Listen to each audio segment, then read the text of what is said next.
size ng ibon ni paring Awi, oh. 748. Kaklak na.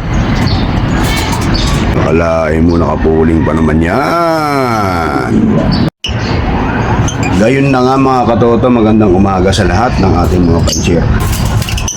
Sa mga kaibon natin diyan, no? Nag-aabang ngayon bilang training pangatlo. Ang ibon po natin ay pinakawalan sa oras na alas 6:45. Ang lokasyon po natin ay sa San Miguel, Bulacan pa rin tayo. Bagamat nakulelat yung ibon natin ngayon, alas 8 na po yung pinakamagang uwi. Yung unang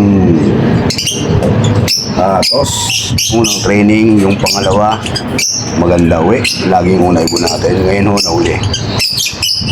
Yan ang tinatawag na iba po yung nasamahan nila, no? Ibang kawan, ibang grupo. Kaya nakulelat yung ibon natin. Pero hindi pa rin naman kulelat yan. Mahalaga, nakauwi agad yung ibon natin, no? Lampas kalahati. So sa alas 8:03, nagbawi na tayo ng 4 na piraso. So ang inaantay po natin ngayon mga katoto ay yung dalawa pa.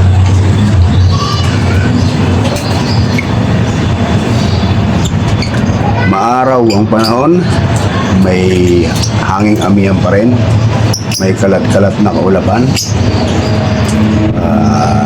Magandang senyales po ng panahon para sa training ng ating kalapati mga katoto.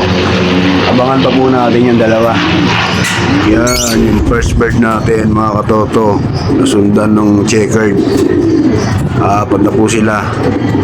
Ang problema, late na sila. Alas 8, yung punto, nakauwi yung una.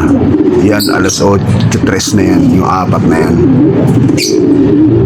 Late, pero okay pa rin yan sa alas 8, mga katoto.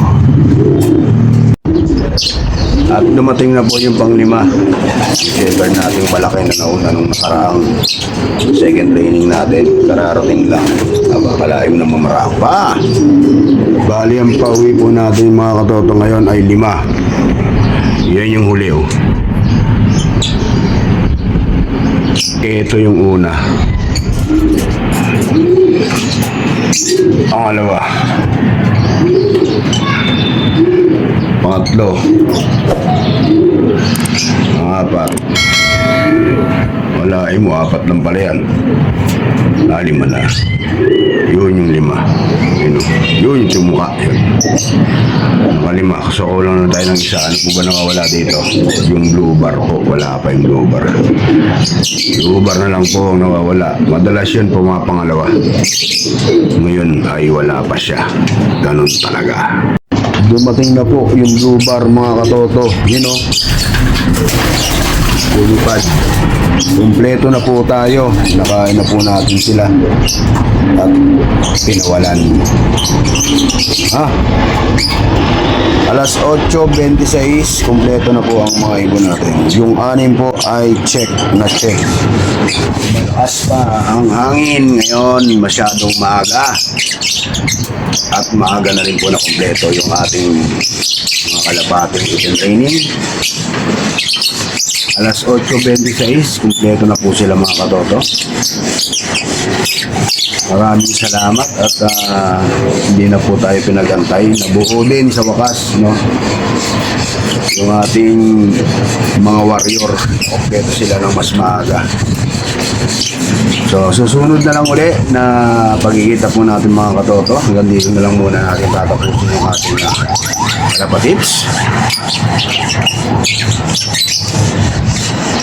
Mabuhay po kayo mga katoto. Peace.